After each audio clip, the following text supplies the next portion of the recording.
మరి virtual fellowship నాయన నీ యొక్క ప్రభా తండ్రి నాయన పరిశుద్ధ సంఘం యొక్క నాయన తండ్రి మన ఈ యొక్క కూడికలో నాయన మమ్మల్ని నడిపిస్తూ ఉన్నారు తండ్రి. నీకు వందనాలు, స్తోత్రాలు దేవాది దేవా, దేవాది దేవా. ఇప్పటి వరకు బైబిల్ రీడింగ్లోను, పాటల్లోను ప్రభా తండ్రి, అపోస్తుల విశ్వాస ప్రమాణంలోను ఇవన్నిట్లోనూ మీరు సహాయం చేశారు. మీకు వందనాలు, స్తోత్రాలు. పరిశుద్ధులైనటువంటి నాయన స్త్రీలు ఉదయం లేచి 3 గంటల నుంచి నాయన ప్రార్థన చేస్తూ ప్రభా నన్ను విజ్ఞాపన చేస్తూ ఉన్నటువంటి మా ప్రియులను బట్టి, సహోదరులను బట్టి నీకు వందనాలు, స్తోత్రాలు ప్రభా దేవా. నాయన మరి ఇప్పుడు నాయన కూడి వచ్చిన వారందరితో మీరు మాట్లాడండి. నీ వర్తమానము ఇవ్వనైనటువంటి నీ దాసులను బలపరిచి బలంగా వాడుకోమని అడుగుచున్నాను తండ్రి. నన్ను సకలమైనటువంటి ఆటంకాలు, అవరోధాలు తొలగించండి. ఇంటర్నెట్ ప్రాబ్లమ్స్ తీసివేయండి. నేను సెల్ ఫోన్ ఛార్జింగ్ ప్రాబ్లమ్స్ కూడా తీసివేయండి ప్రభా. ప్రతి ఒక్కరూ తండ్రి నాయన మరి ఈ యొక్క ఆశీర్వాదము, దీవెన, పరలోక దీవెన పొందుకొని ప్రభా ఈ రోజంతా కూడా నాయన నీ కృపాక్షేమం మా వెంట రానిమ్మని తండ్రి నాయన మాకు ఎవరైతే అనారోగ్యంగా ఉన్న వారిని ముట్టి స్వస్థపరచండి ప్రభా. ఆఖరిలో ఉన్నవారు ఆయన అవసరతలో ఉన్న వారికి వారి యొక్క తండ్రి అవసరతను బట్టి నీ మెండైన దీవెనలు వారికి అనుగ్రహించమని అడుగుచున్నాను తండ్రి. యేసయ్య ప్రభా కనికరం చూపించండి దేవా. నీకు వందనాలు, స్తోత్రాలు ప్రభా దేవా. దీనిలైనటువంటి మమ్మల్ని అందరినీ కూడా మీరు జ్ఞాపకం చేసుకొని ప్రభా ప్రతి దినము నాయన మీరు నూతనమైన సందేశాన్ని ఇస్తున్నారు. మా హృదయాలకి సంతృప్తినిచ్చే ఆహారాన్ని, జీవాహారాన్ని ఇస్తున్నారు తండ్రి. నీకు వందనాలు, స్తోత్రాలు. ఈ కొద్ది సందులో తెచ్చుకోండి, బలపరచమని, బలమైన వర్తమానం దయచేయమని నజరేయుడైన శక్తిగల యేసు నామములో అడిగి వేడుకొంచున్నాను తండ్రి. Amen. Amen. Praise the Lord. Hallelujah. Thank you so much అన్న గారు. దేవుని నామానికి మహిమ కలుగుగాక. అందరికీ వందనాలండి. ఝాన్సీ అక్క ప్లీజ్. అందరికీ గుడ్ మార్నింగ్ అండి. ఈరోజు మన మధ్యలో వాక్యం అందించడానికి రెవరెండ్ జామిరావు కుమార్ గారు దేవుని యొక్క ఆత్మ చేత ప్రేరేపించబడి సిద్ధంగా ఉన్నారు. వారిని పరిచయం చేయటం గౌరవంగా భావిస్తున్నాను. ఫస్ట్ జామిరావు కుమార్ గారు వేదాంతవేత్త మరియు విద్యావేత్త. సంఘ పరిచర్యతో పాటు యువత,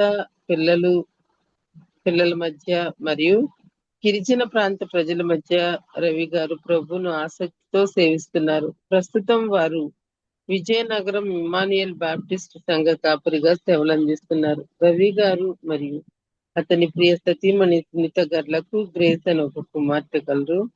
మరి వారు ప్రతిదినము మన గ్రూప్ లో జాయిన్ అవుతూ మరి ముగింపు ప్రార్థన ప్రతిరోజు చేస్తూ ఉంటారు. వారిని పరిచయం చేయాల్సిన అవసరం కూడా లేదండి. చాలా చక్కగా వాక్యాన్ని వివరిస్తూ ఉంటారు. దయచేసి అందరము మ్యూట్లోనే ఉంటూ వాక్యాన్ని శ్రద్ధతో విందామండి. ఈ సమయాన్ని పాస్టర్ గారికి అప్పగిస్తున్నాను. వెల్కమ్ పాస్టర్ గారు. గుడ్ మార్నింగ్ అండి. అందరికి వందనాలమ్మా. యేసుక్రీస్తు నామములో నిశ్చయ వర్చువల్ ఫెలోషిప్ లో ప్రతి ఒక్కరికి ప్రత్యేకమైన వందనాలు. ఈ అవకాశం ఇచ్చిన భద్రత్నం గారు కోటి ప్రత్యేక వందనాలు. అదే నాకు మంచి మాటలు చెప్పిన ఝాన్సీ సిస్టర్ ప్రత్యేక వందనాలు. ఈరోజు మన యొక్క అంశము ప్రార్థన మన అవసరానికి వాస్తవానికి మధ్య ఉన్న తేడాను, లోటును భర్తీ చేస్తుంది. ప్రార్థన మన అవసరానికి ఏమీ లేని, ఎటువంటి అవకాశము లేని స్థితికి మధ్య ఉన్న లోటును తీరుస్తుంది. ప్రార్థన మన కంటికి, మనసుకు, హృదయానికి అందని మన సమస్యకు గొప్ప పరిష్కారాన్ని ఆవిష్కరిస్తుంది. Faith played a vital role in our prayer.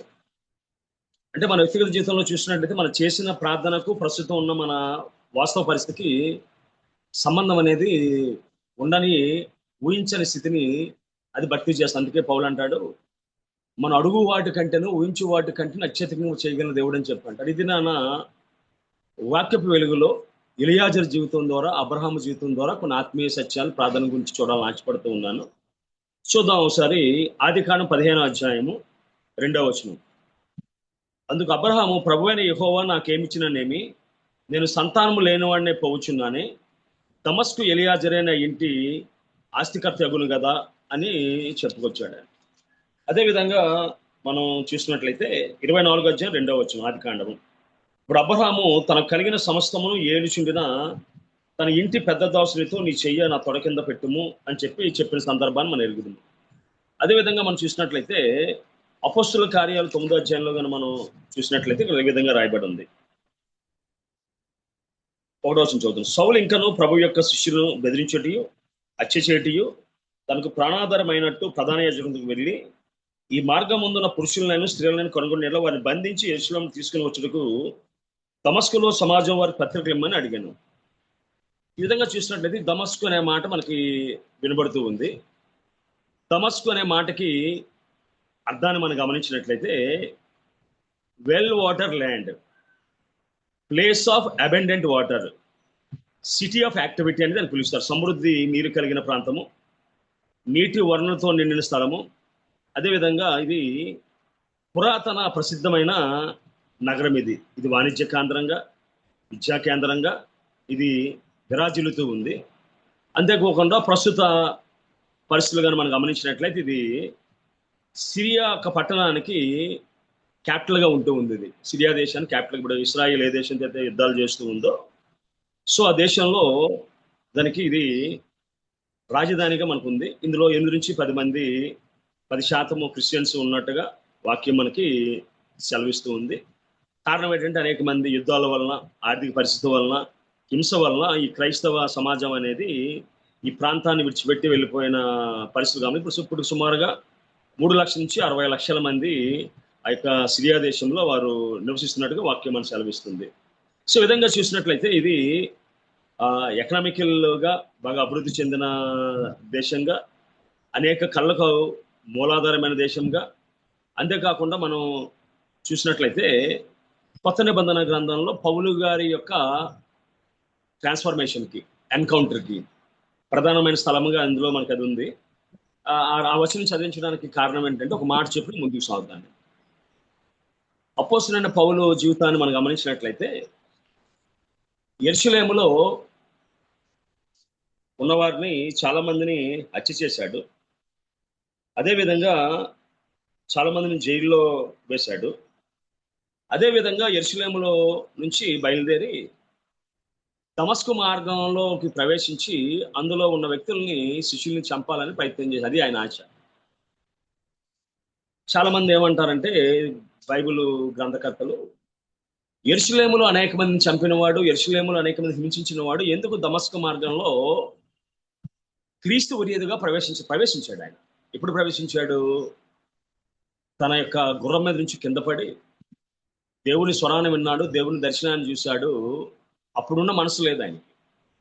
ప్రార్థన చేశాడు, ఉపవాసం చేశాడు, దేవుని అంగీకరించాడు, సేవలోనికి వెళ్ళాడు. అంటే యెరూషలేము నుంచి తన ప్రయాణాన్ని క్రైస్తవ వ్యతిరేకగా ప్రారంభించిన వాడు ఆ యొక్క దమస్కు మార్గంలో ప్రవేశించినప్పుడు క్రైస్తవ వ్యతిరేకగా ప్రవేశించలేకపోయాడు.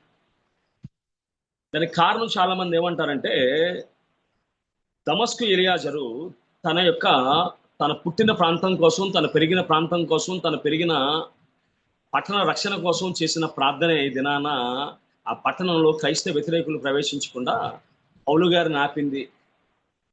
అంతేకాకుండా దేవుడు కూడా వాళ్ళ పొలిమేరల మధ్య నిలిచినట్టుగా వాక్యం సెలవు. యేసుక్రీస్తు వాళ్ళ పొలిమేరల మధ్య నిలిచి నువ్వు ఎలా ప్రవేశిస్తావు దమస్కు మార్గంలో? తిన్నది మార్గమైన యోధా అనవడం, వాళ్ళ మార్గాలు ఎప్పుడు తిన్నగానే ఉంటాయట. వారు గొప్ప ప్రార్థనాపరులు. వారు యెరూషలేము నుంచి వేరే క్రైస్తవ వ్యతిరేకులు, క్రీస్తు వ్యతిరేకులు యెరూషలేము తర్వాత ఇమీడియట్ గా ఎంచుకున్న పట్టణం ఏంటంటే దమస్కు మార్గం. అందులో అననీయ లాంటి భక్తిపరులు ఉన్నారు, శత్రువుల కోసం ప్రార్థన చేసే భక్తిపరులు ఉన్నారు. సో ఈ స్టోరీ నుంచి మళ్ళీ ఒకవేళ చరిత్ర కోసం మనం వెళ్ళినట్లయితే, ఎందుకంటే ప్రేయర్ ఈజ్ ఆల్వేస్ లివ్. మా ప్రార్థన అనేది ఏనాడు చచ్చిపోదురా. ఈ దినాన మనం రక్షించబడ్డామంటే మన పూర్వీకులు, తల్లిదండ్రులు, నాన్నమ్మలు, అమ్మమ్మలు చేసిన ప్రార్థన ఈరోజు దేవుని యొక్క భక్తిలో ఉంచింది. అదేవిధంగా ఈ దినాన మన పూర్వీకులు నివసించిన పట్టణంలో దేవుని యొక్క సేవకులు, సంఘాలు స్థాపించబడ్డాయంటే వారి కోరిక, వారి ఆశ, అయ్యా మా గ్రామంలో ఒక సంఘాన్ని స్థాపించి ఒక సేవకుని పంపించని వారు చేసిన ప్రార్థన నేటికి సజీవంగానే ఉంది. ప్రార్థనకు మరణం అనేది లేదు. ప్రార్థన అనేది ఎడమా మనం చేసిన, అందుకే అంటాడు ప్రార్థన చేసిన నువ్వు నేను మర్చిపోవచ్చు కానీ దేవుడు మర్చిపోడట. బైబిల్లో కొన్ని సందర్భాలు చాలా అద్భుతంగా ఉంటాయి. ఒకవేళ మనం చూసినట్లయితే 1వ సమూయేలు గ్రంథంలో దేవుడు అంటాడు, చూద్దాం సార్. 1వ సమూయేలు గ్రంథంలో చూసినట్లయితే 19 చివరి లైన్లో అంటాడు, ఎల్కానా తన భార్యకు హన్నాను కూడని యెహోవా ఆమెను జ్ఞాపకము చేసుకునేను. ఆమె చేసిన ప్రార్థనని దేవుడు జ్ఞాపకం చేసుకున్నాడటమ్మా. మన దేవుడు ప్రార్థనని మర్చిపోయే దేవుడు కాదు, ప్రార్థనని జ్ఞాపకం చేసుకునే దేవుడు ఆయన. అంతేకాకుండా మనం చూసినట్లయితే 21 ఆదికాండం 21 చూసినట్లయితే, యెహోవా తాను చెప్పిన ప్రకారము షారాను దర్శించెను. యెహోవా తాను ఇచ్చిన మాట చొప్పున షారా గురించి చేసిన. ఎంత అద్భుతంగా ఉన్నాయి ఆ మాటలు. దర్శించెను, జ్ఞాపకం చేసుకున్న మాటలు ఎంత అద్భుతంగా ఉన్నాయి. మా ప్రార్థన మన అవసరాలు తీర్చేది, ప్రార్థన మన జీవితాలు మార్చేది. ఇందాక నేను చెప్పినట్టుగా ప్రార్థన మన అవసరానికి మన దగ్గర ఉన్న వాస్తవానికి మధ్య తేడాను భర్తీ చేసేది. సారేపతి విధవరాల జీవితంలో చూసినట్లయితే ఏమా కొంచెం నూనె కొంచెం పిండే ఉంది. ఆ స్థితి నుంచి సుమారుగా 3.5 సంవత్సరాలు ఆమె కుమారుడు సేవకుడు, అంతేకాకుండా ఆమె చుట్టాలు బంధువులు అందరూ కలిసి పోషించబడగలిగే స్థాయిలోకి దేవుడు ఆ లోటును భర్తీ చేసినట్టుగా వాక్యం మనకి సెలవిస్తూ ఉంది. ఏమా ఆమె అంటది 1వ రోజు 17-14లో,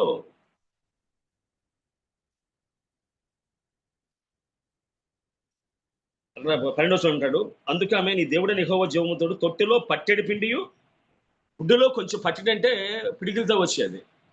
బట్ 3 సంవత్సరాలు దేవుడు పోషించడానికి వాక్యం మనం సెలవిస్తుంది. సో ఎలియాజరు అనే మాటకి అర్థం ఏంటంటే దేవుడే నాకు సహాయకుడు. ఎల్ అంటే దేవుడు, ఏజర్ అంటే హెల్పర్. ఇదే పదం మనకి స్త్రీ పురుషుల వివాహ సమయంలో వాడతాం. సాటి అయిన సహాయం అన్నట్టు వాడతాం కదా. సో దాన్ని ఏజర్ అనే మాట వాళ్ళు వాడతారు. God is my help, my God is helper. దేవుడు నాకు సహాయకుడు, దేవుడే నాకు సహాయం చేసేవాడని అర్థము. ఒకవేళ ఈయన గురించిన బ్యాక్గ్రౌండ్ గురించిన చరిత్ర ఎక్కువగా మనకు లేదు, కానీ ఈయన ఎవరు అంటే అబ్రహాము యొక్క ప్రధానమైన సేవకుడు. అంటే chief supervisor of the entire house.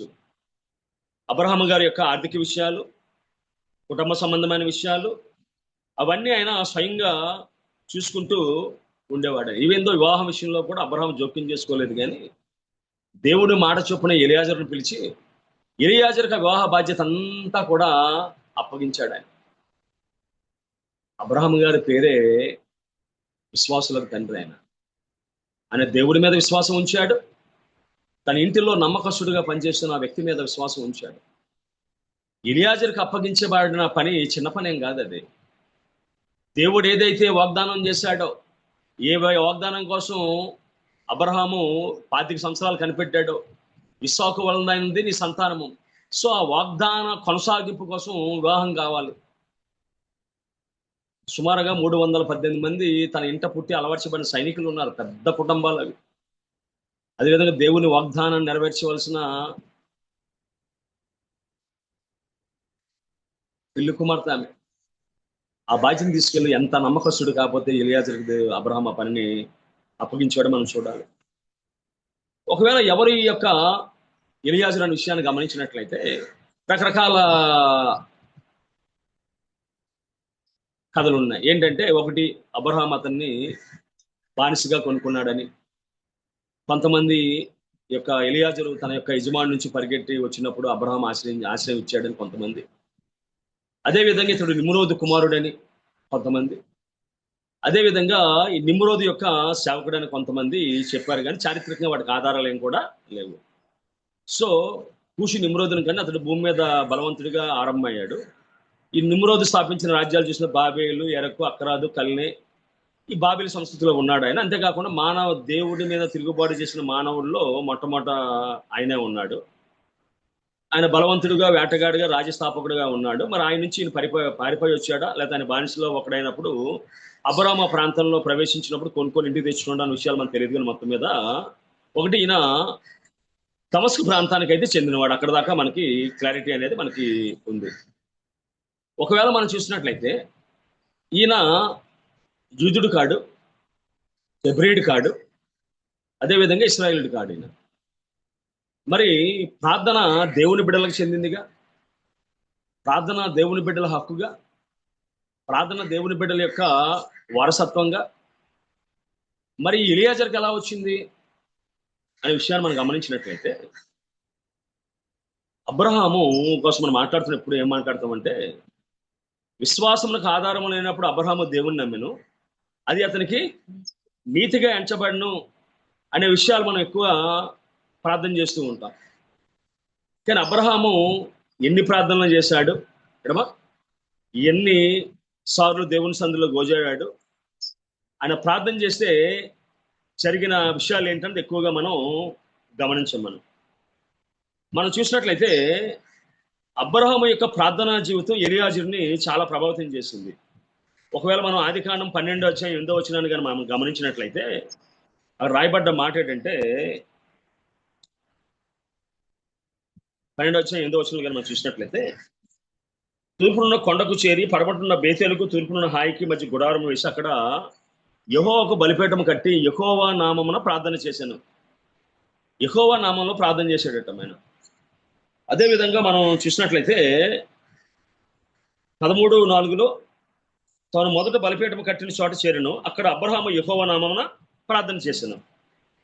ఈ విధంగా మనం ఒకవేళ చూసుకుంటూ వెళ్తే ప్రతి సందర్భంలో ప్రార్థన చేశాడు. అదేవిధంగా మనం చూసినట్లయితే ఈ ప్రార్థన ఎంత ప్రభావితంగా ఉంది అనే విషయాన్ని కానీ మనం గమనించినట్లయితే, అది తన కుమారుడైన ఇస్సాకులో కనబడ్డది, తన సేవకుడైన ఎలియాజరులో కనబడ్డది. అంతేకాకుండా బైబిల్లో కానీ మనం చూసినట్లయితే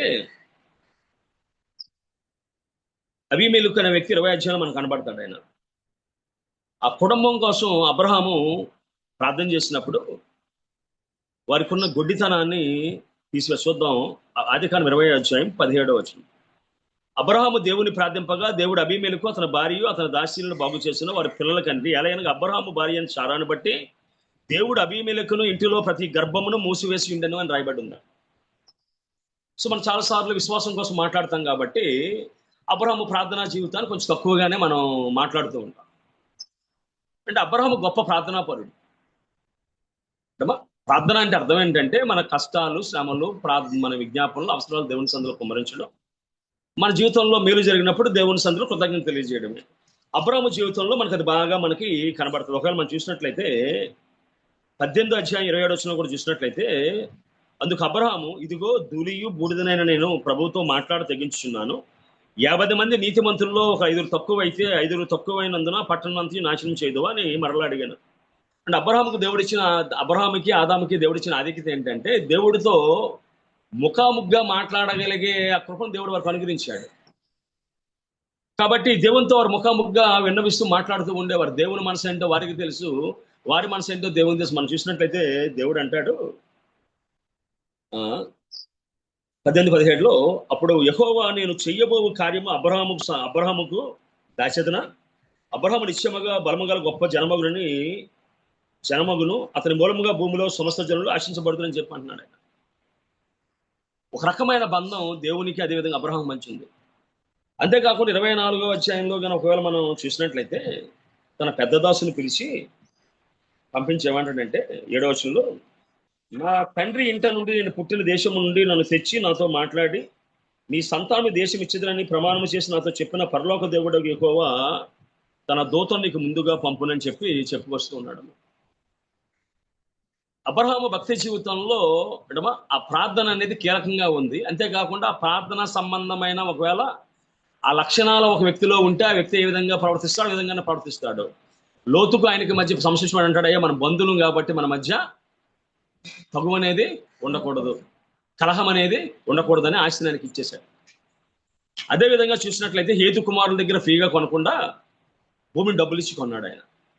అంతేకాకుండా మనం గమనించినట్లయితే నూలు పోగు కూడా నాకు వద్దంటాడు ఆయన, చెప్పులు వారు కూడా నాకు వద్దంటాడు. సో ప్రార్థనా పరులకు ఉన్న అన్ని లక్షణాలు అబ్రహాము జీవితంలో మనకి చాలా స్పష్టంగా కనబడతాయి. ఈ మాటలు ఎందుకు చెప్తూ ఉన్నానంటే అబ్రహాము ప్రార్థన ఎలియాజరుని ఎడమా అది ప్రభావితం చేసిందమ్మా. ఎడమా ఎలియాజర్నది ప్రభావితం చేసింది. ఎందుకంటే స్వయంగా అబ్రహాము లోతు విషయంలో ఏ విధంగా స్పందించాడో, అదేవిధంగా అబీమెలెకు విషయంలో ఏ విధంగా ప్రార్థన చేశాడో, అదేవిధంగా తన కుమారుని ఎటువంటి ప్రార్థనాపరుడుగా పెంచాడో, ఇవన్నీ కూడా ఎలియాజరు జీవితం మీద గొప్ప ప్రభావాన్ని చూపించాయి. అబ్రహాము చేసిన ఆరాధన అంటాం, ఇస్సాకును బలి ఇచ్చిన ఆరాధన. ఇది నోటితో చేసే ఆరాధన కాదు అబ్రహాంది, ఇస్సాకును బలి ఇచ్చిన ఆరాధన. అదేవిధంగా నిత్యం ప్రార్థన చేసే అబ్రహాం స్వభావం, అంతేకాకుండా దేవుని వాగ్దానాల మీద నమ్మకం ఉంచే ఆయన స్వభావం, ప్రతి సందర్భంలో దేవుని మీద ఆధారపడగలిగే ఆ కృప. అబ్రహాము జీవితంలో చాలా సమస్యలు వచ్చాయి, చాలా గొప్ప పనులు చేయవలసి వచ్చింది. సో ఈ ఎలియాజరు ఇవన్నీ కూడా చూసి స్వచ్ఛందంగానే దేవుని వైపు ఆయన ఆకర్షించబడ్డాడు. విశ్వాసం చాలాసార్లు బోధింపబడక ముందే చూసి నేర్చుకోబడుతుంది. చనిపోయిన ప్రవీణ్ పగడాల గారు మహా జ్ఞానవంతుడు. ఆయన బైబిల్లో కానీ లోక సంబంధంగా కానీ ఆయన తెలుసు ఒక దినాన ఆయన చనిపోతాడని. ఆయన నమ్మకం ఏంటంటే చనిపోయి లేపు దేవుని పనిచేసి చనిపోవాలని ఆలోచన చేసి ముందుకు సాగిపోయాడు. ఆయన విశ్వాసం మనకి ఆయన చేతల్లో కనబడుతుంది, మాటల్లో కనబడుతుంది. మాటల కన్నా చేతల్లోనే ఎక్కువ కనబడ్డది మనకి ఆయన జీవించిన జీవన విధానం గమనం. అదేవిధంగా అబ్రహాము సాక్ష్యం ఎలియాజరుని ప్రభావితం చేయడంలో పెద్ద ఆశ్చర్యం ఏం కూడా లేదది. అబ్రహాము వృద్ధాప్యంలో ఇస్సాకును పొందుకున్నప్పుడు అబ్రహాము విశ్వాసాన్ని ఎలియాజరు చూడగలిగాడు. అదేవిధంగా ఇస్మాయిల్ని హాగర్ని పంపించమని దేవుడు ఆజ్ఞాపించినప్పుడు ఆయన లోబడిన విధానాన్ని గమనించగలిగాడు. అదేవిధంగా హాగర్ను బట్టి షారా అబ్రహామును దూషిస్తున్న ఉసురు నీకు తగులుగా కానీ చెప్పినప్పుడు కూడా ఆయన మౌనంగా ఉన్న విధానాన్ని గమనించగలిగాడు. అదేవిధంగా అబ్రహాము ప్రయాణంలో దేవుడు చూపించిన భద్రత, కాపుదల, అదేవిధంగా అబ్రహాము యొక్క జీవితంలో సమస్యలు వచ్చినప్పుడు దేవుడు చూపించిన విడుదల, ఇవన్నీ కూడా లోతు ఒకవేళ ఎలియాజరు జీవితం గొప్ప ప్రభావాన్ని అవి చూపించగలిగాయి. అబ్రహాము యొక్క విశ్వాస జీవితం ఎలియాజరు జీవితానికి గొప్ప ప్రభావాన్ని చూపించింది.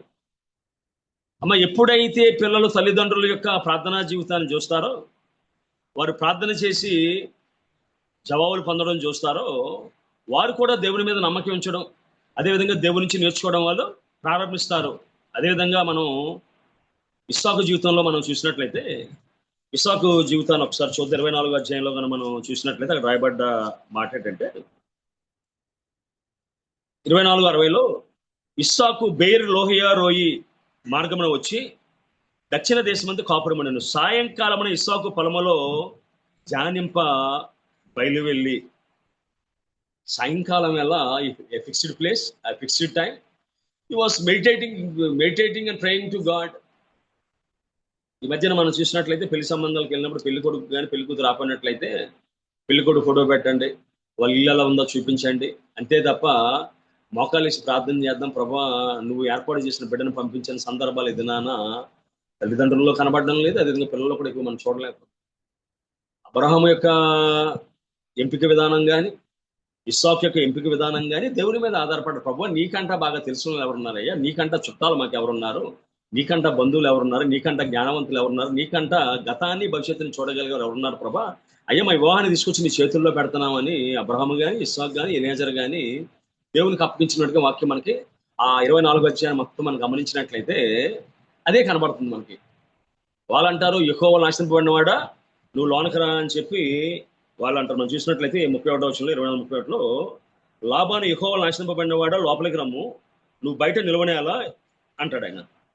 అంతేకాకుండా 35వ వచనంలో ఈయన అంటాడు అతడు ఇట్లా, నేను అబ్రహాము దాసుడను, యెహోవా నా యజమానుని బహుగా ఆశీర్వదించిన కనుక అంటాడు. 50వ వచనంలో మనం చూసినట్లయితే 24, ఇది యెహోవాలో జరిగిన కార్యం మేమైతే అవునని కానీ కాదని కానీ చెప్పలేమని చెప్పి అంటారు. ఈ విధంగా చూసినట్లయితే, అంతేకాకుండా మనం చూసినట్లయితే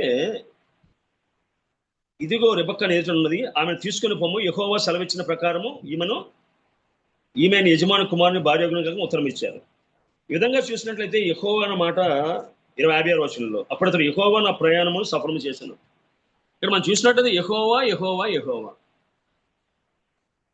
మన వివాహాల్లో ఎలా ఉంటుందంటే, మన పెళ్లి చూపులు అదేవిధంగా మాటలు ఎలా ఉంటుందంటే, అన్నీ మాట్లాడేసి అన్ని లోక సంబంధమైన మాటలు అన్నీ మాట్లాడుకొని కట్నాలు మాటలు లాస్ట్ అంటాం, ప్రభువా సకల మహిమ గంత యెహోవా నామంకి చెల్లును గాక. ఇక్కడ చూసినట్లయితే ప్రారంభం నుంచి చివరి వరకు యెహోవా యెహోవా యెహోవా. Only God's choice, only God's intervention, only God's decision. Abraham దేవుని చిత్తానికి అప్పగించుకున్నాడు, ఇస్సాకు దేవుని చిత్తానికి అప్పగించుకున్నాడు, ఎలియాజరు దేవుని చిత్తానికి అప్పగించుకున్నాడు, అదేవిధంగా లాబాను వారి కుటుంబం కూడా దేవుని చిత్తానికి అప్పగించుకుంది. ఎవరి దగ్గర సాక్ష్యాలు లేవు, ఎవరి దగ్గర రుజువులు లేవు, ఎవరి దగ్గర ఎంక్వైరీ చేయడానికి అబ్రహాం ఎలాంటోడు ఇస్సాకు ఎలాంటోడు వాళ్ళ దగ్గర ఏ ఇన్ఫర్మేషన్ లేదు, వీళ్ళ దగ్గర ఇన్ఫర్మేషన్ లేదు. ఒక ఎలియాజరు మాత్రం మధ్యలో ఉన్నాడు, ఒక సేవకుడు అంటూ ఉన్నాడు. అబ్రహాము దేవుని స్థానంలో ఉంటే, ఇస్సాకు క్రీస్తు స్థానంలో ఉంటే, ఎలియాజరు పరిశుద్ధాత్మ స్థానంలో ఉన్నాడు, సంఘం స్థానంలో ఉన్నాడు. సో జరగబోతున్న గొర్రెపిల్ల వివాహానికి పెళ్లి కుమార్తెను ఎత్తకవలసిన బాధ్యత నీ మీద నా మీద ఉంది. దానికి ఏం కావాలంటే, ఉన్న ప్రాంతాన్ని విడిచిపెట్టి ఆ వధువు ఎక్కడుందో వెతికి ప్రార్థన చేసి కార్యం సఫలం చేసి ఆ కుమార్తెను తీసుకొస్తే, పెళ్లి కుమార్తెను తీసుకొస్తే వాగ్దానం నెరవేర్చుతాం. ఇదే మన బాధ్యత. We have to work on the father's work. We have a mission, we have a mission, we have a responsibility. ఆ బాధ్యతను తండ్రి మనకు అప్పగించాడు. మన పని ఏంటంటే, ఉన్న ప్రాంతాన్ని విడిచిపెట్టి వెళ్ళి వధువును ఒప్పించి, వధువుని విశ్వాసంలో నడిపించి, ఆ వధువుని తీసుకొచ్చి యేసుక్రీస్తు వివాహం చేయాలట. ఒకవేళ మనం మరికొంచెం కానీ ముందుకు వెళ్ళినట్లయితే చూద్దాం ఒకసారి 24వ అధ్యాయం, ఒకవేళ 10వ వచనం కానీ చూసినట్లయితే, అతడు తన యజమానుని 10 ఒంటెలను తన యజమాని ఆస్తిలో శ్రేష్టమైన నానా విధ వస్తువులను తీసుకుని పోయాను. అతడు లేచి అరంనహాయాము లోయలున్న నాహోరు పట్టణము చేరి సాయంకాలం మందు స్త్రీలు నీళ్లు చేతుకొని వచ్చి వేళకు ఆ ఊరి బయట నీలబావి యొద్ద తన ఒంటెలను మోకరింపజేసి ఇట్లనెను. ఒంటెలనటమ్మా అక్కడ మోకరింపజేసినట్టుగా వాక్యం మనకి సెలవిస్తుంది. ఒకవేళ ప్రార్థనా జీవితానికి ఒంటెల జీవితం అనేది చాలా సాదృశ్యంగా ఉంటుందమ్మా, చాలా సాదృశ్యంగా. అక్కడ ఇంగ్లీష్లో ఉంది, and he made his camels to kneel down. మోకాలింప చేసాడంట. మా ఒంటెట ఏ పని చేసినా మొట్టమొదట మోకాలు వేస్తుంది. మోకాలు వేసిన తర్వాత మీద వస్తువులు పెడతారు, తర్వాత పని ప్రారంభిస్తుంది. మళ్ళీ అదే విధంగా తన యొక్క పని ముగిసిన తర్వాత మళ్ళీ మోకాలు వేస్తుంది, దాని మీద పట్టబడ్డ పని తీసివేయబడతారు. అసలు ఒంటి జీవితమే ప్రార్థనా జీవితానికి సాదృశ్యంగా ఉంది. పని ప్రారంభించినప్పుడు, ముగించినప్పుడు రెండు సందర్భాలు కూడా మోకాలు వేస్తాడు. సో ఒంటెలు మోకరింపజేశాడట. ఏ విధంగా నేను అనుకుంటాను, ఏ విధంగా అయితే అబ్రహాము మోకాలు వేసే అనుభవం కలిగిన ఎలియాజరును కోరుకున్నాడో, అబ్రహాము కొన్ని సందర్భం డిసైడ్ అయిపోయాడు, ఒక నాకు పిల్లలు లేకపోతే ఎలియాజరే నాకు వారసుడు. మరి ఎంత విశ్వాసాన్ని చూపించాడో, ఎంత భక్తిని చూపించాడో, ఎంత ప్రార్థనాపరుడుగా ఉన్నాడో. చాలా సందర్భాల్లో చూసినట్లయితే సొంత మామ దగ్గర పనిచేసిన యాకోబు జీవితాన్ని 10 సార్లు మార్చాడట ఆయన. సర్వసాధారణంగా ఏం చేయాలి? జీతం మార్చి సంతోషించాలి. బాధపడ్డంటే జీతం తగ్గించాడు అనమాట. అటువంటి వాడు నాశనం ఇచ్చేస్తాను అంటున్నాడు ఎలియాజర్కి. తన వంశానికి చెందినవాడు కాడు, తన ప్రాంతానికి చెందినవాడు కాడు, తన భక్తికి విశ్వాసానికి చెందినవాడు కాడు. ఆయన అంటే ఎంతటి విశ్వాసాన్ని చూపించకపోతే, ఎంత భక్తిని చూపించకపోతే దేవునితో చెప్తున్నాడు, మనుషులతో చెప్పే మాట కాదు అది. అయ్యా దమస్కు ఎలియాజరు నాస్తిక వారసుడితో దేవునితోనే చెప్తున్నాడు ఆయన. Recommended to God, speak to God. అంతేకాకుండా తన వివాహ విషయంలో ఎవ్వరూ జోక్యం చేసుకోలే. చుట్టాలు, బంధువులు, ఇటవా పిన్నులు, పెద్దమ్మలు ఎవ్వరూ జోక్యం చేసుకోలేవు. పనివాడికి అప్పగించారు. ఎంతమంది మరి అబ్రహాం మీద గురువుగా ఉన్నారో. అదేంటి అయ్యా పనివాడికి పని అప్పగించి నువ్వు పనివాడిని పనివాడిలాగా ఉంచాలని చెప్పి ఎంతమంది అన్నారో తెలియదు నాకు. ఒకవేళ చూసినట్లయితే అబ్రహాము ప్రార్థనాపరుడు. అబ్రహాము చూసి ఇస్సాకు మోకాలు వేశాడు. ఇస్సాకు వీళ్ళు చూసి ఇడమా ఎలియాజరు మోకాలు వేశాడు. ఎలియాజరు మోకాలు వేయడం చూసి ఒంటిన మోకాలు వేసి ఆయన అందులో ఉన్నవారందరూ మోకాల అనుభవంలోకి ఉన్నవారే. నేను అనుకుంటాను ఆ యొక్క ప్రార్థనా పరుల జాబితాయే ఈ దినాన ఇక్కడ దాకా కొనసాగిందన్నది. నూతన నిబంధన గ్రంథంలో కూడా అబ్రహాము కుమారుడైన దావీదు కుమారుడు యేసుక్రీస్తు వంశావళినే ప్రారంభిస్తారు.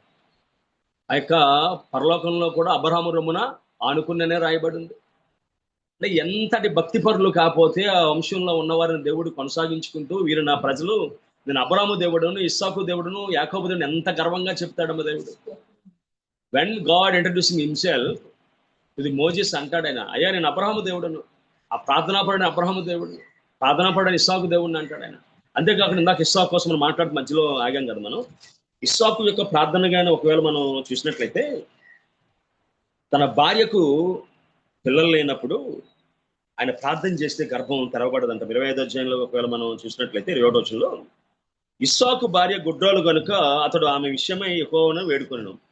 యెహోవా అతని ప్రార్థన వినను కనుక అతని భార్య రెబెక్క గర్భవతి అయింది. అక్కడ తండ్రి ప్రార్థన చేస్తే అబీమెలెకు ఇంట్లో గర్భాలు తెరవబడ్డాయి, ముయ్యబడ్డ గర్భాలు.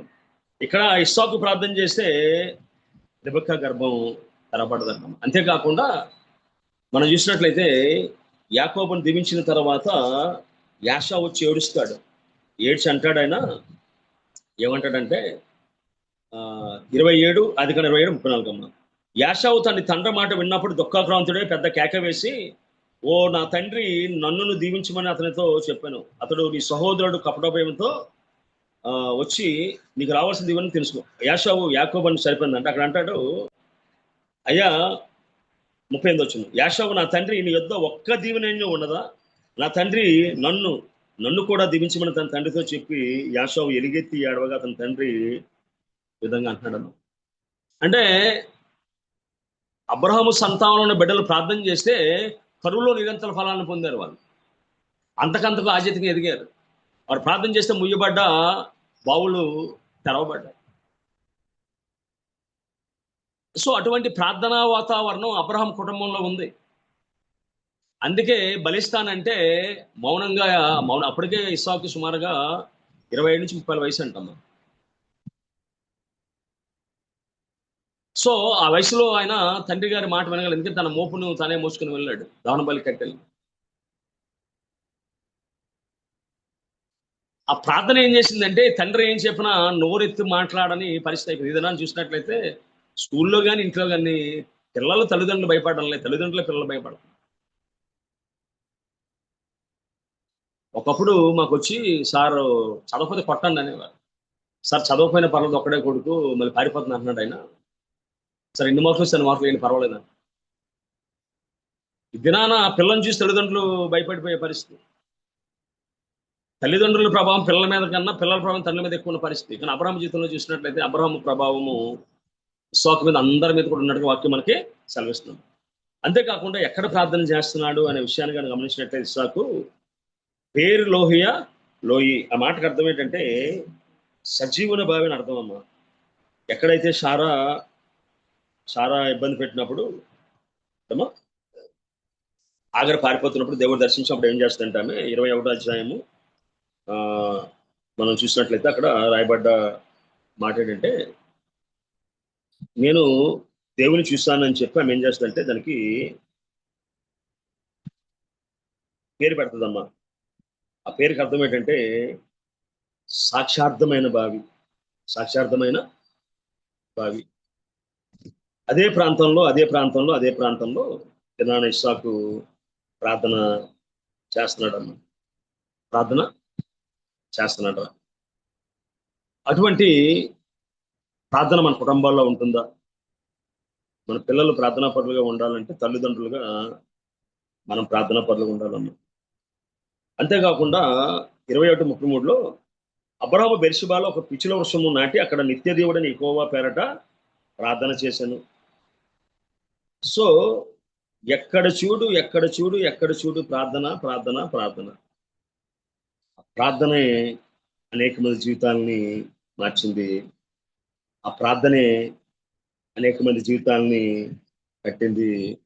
ఆ ప్రార్థనే దినాన మనల్ని నడిపిస్తూ ఉంది. ఆ ప్రార్థనే దినాన మనల్ని ముందుకు తీసుకుని వెళ్తూ ఉన్నాము. ఒకవేళ మన వ్యక్తిగత జీవితంలో ఒకవేళ మనం కానీ ఆలోచన చేసినట్లయితే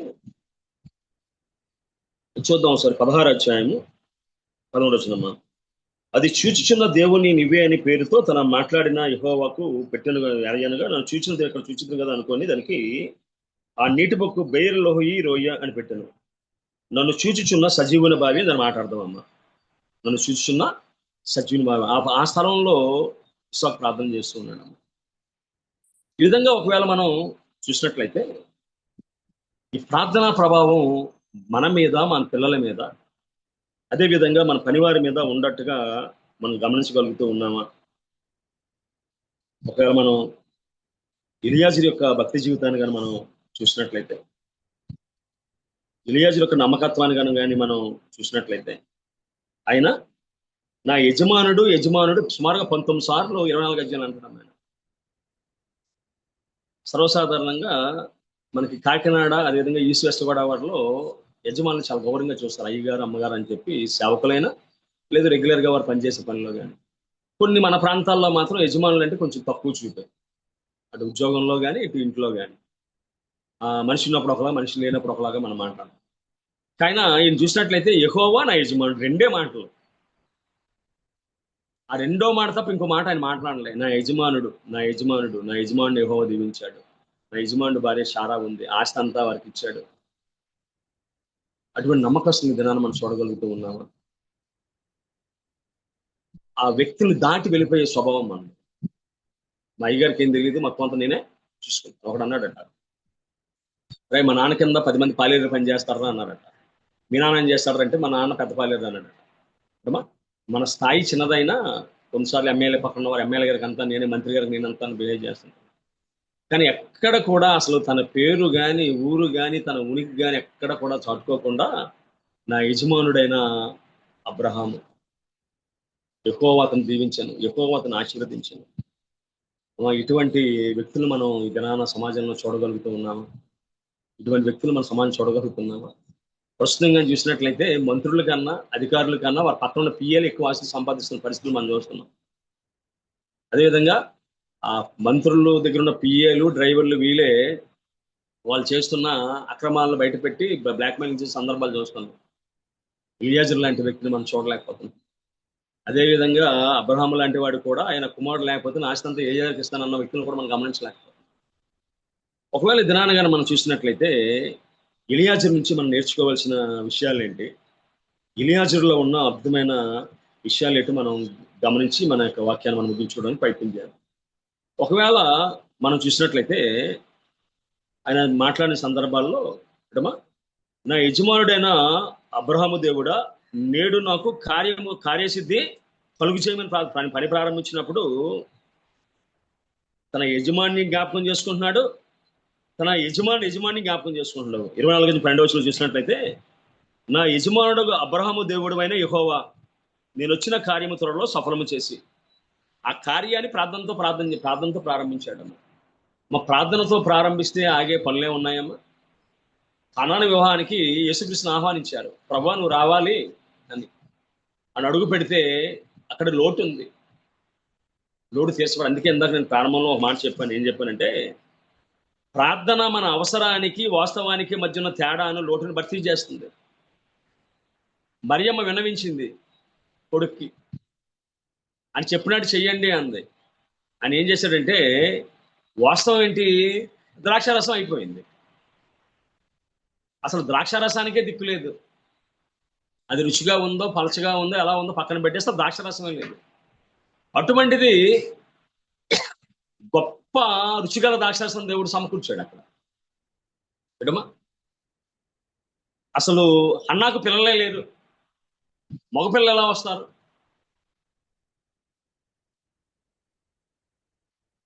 అక్కడ 5 రొట్లు 2 చేపలే ఉన్నాయి. 5,000 మంది పురుషులు ఉన్నారు, స్త్రీలు చాలా మంది. ఎలా సరిపోతుంది? సో ప్రార్థన మన అవసరాన్ని,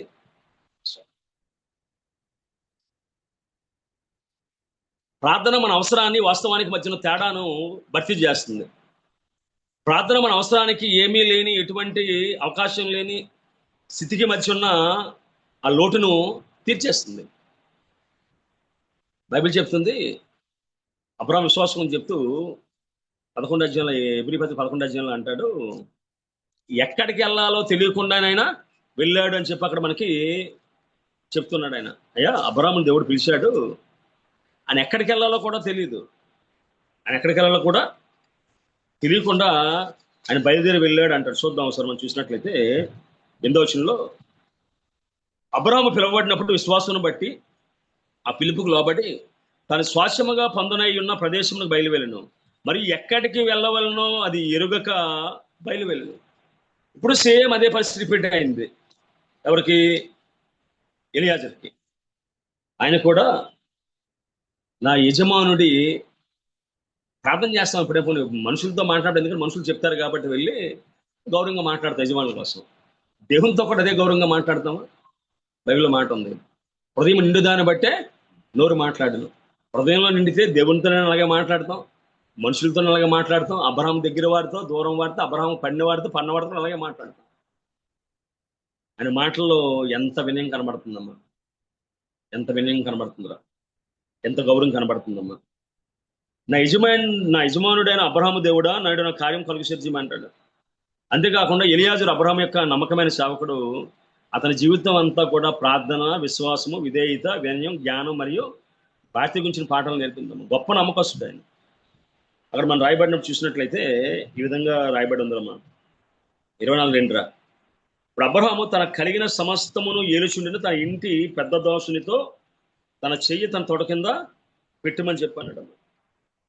ఎంత నమ్మకస్తుడు కాకపోతే ఆ ఇంపార్టెంట్ బాధ్యత తీసుకొచ్చి ఎడమా ఆ యొక్క వ్యక్తి జీవితంలో పెడతాడమ్మా. అబ్రహాము నమ్మిన దాసుడు, ముఖ్యమైన దాసుడు.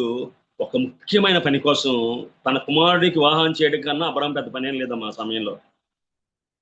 సో నమ్మకమైన వ్యక్తిని తీసుకొచ్చి ఆ గొప్ప బాధ్యతను అప్పగించినట్టుగా వాక్యం మనకి సెలవిస్తుంది. మనం చూసినట్లయితే ఫరో సమయంలో ఫరో కల వచ్చింది. యోసేపు విషయాలన్నీ వివరించిన తర్వాత ఆయన కనిపించింది, యోసేపు కన్నా నమ్మకస్తుడు ఎవడున్నాడు? అయ్యా, నీలాగా దైవాత్మ కలిగిన వారు ఎవరున్నారు? ఈ కార్యం నువ్వే చేయని తీసుకొచ్చి ఎడమా హెబ్రీయులతో కలిసి ఐగుప్తులు భోజనం చేయరు. గొర్రెలు కాసుకుని హెబ్రీయులు అంటే ఐగుప్తులకి అసహ్యం. అటువంటి వారు తీసుకొచ్చి యోసేపు నమ్మకత్వాన్ని చూసి పొతీఫరు తన యొక్క గృహంలో ఉన్న అన్ని విషయాలు ఆయన చేతిలో పెట్టాడు. ఫరో కూడా తన కలిగిందంతా తీసుకొచ్చి యోసేపు చేతిలో పెట్టాడమ్మా. అందుకు బైబిల్లో మంచి మాట ఉందిరా, తగిన సమయం ముందు దేవుడు మిమ్మల్ని హెచ్చించినట్లు బలిష్టమైన చేతి కింద మీరు దీన మనసులుగా ఉండండి, నమ్మకస్తులుగా ఉండండి.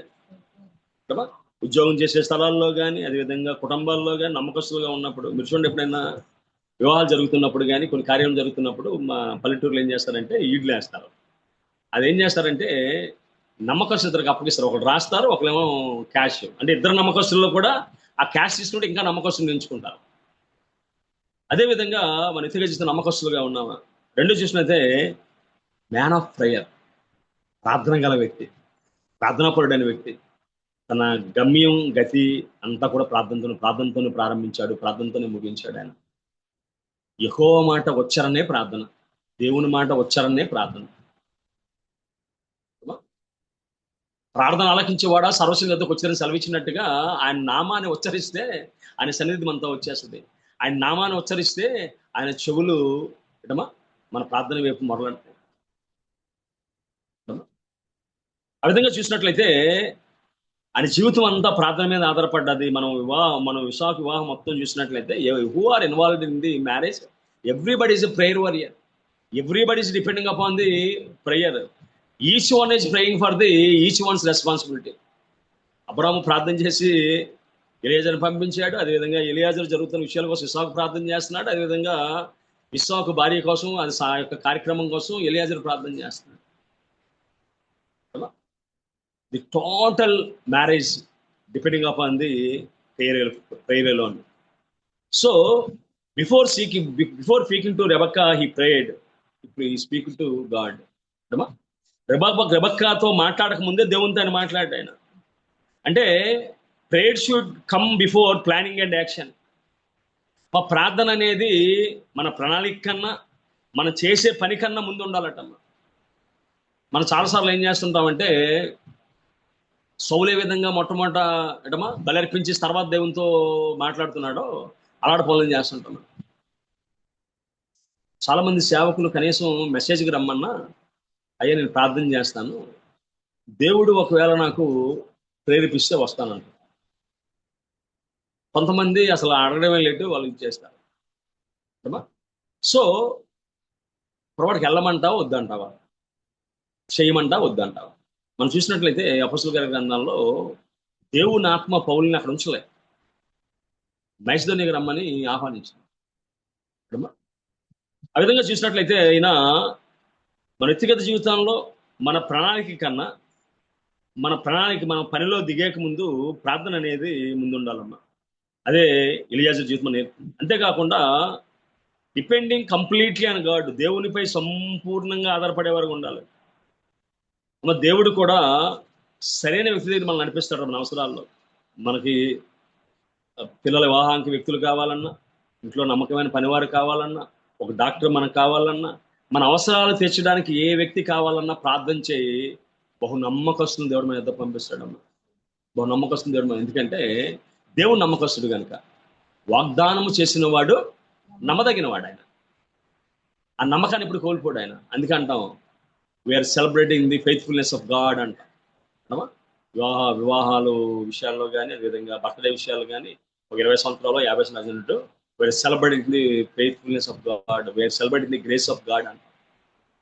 ఎందుకంటే దేవుడు నమ్మకస్తుడు ఆయన. నమ్మకస్తుడు కాకపోతే కొంతమంది తల్లిదండ్రులు లేరు, చనిపోయారు. కొంతమంది అత్తమామలు లేరు, కొన్ని కుటుంబాల్లో పెద్దవారు లేరు. మన గైడెన్స్ ఇచ్చేవారు ఎవరు, పోషించేవారు, నడిపించేవారు ఎవరు?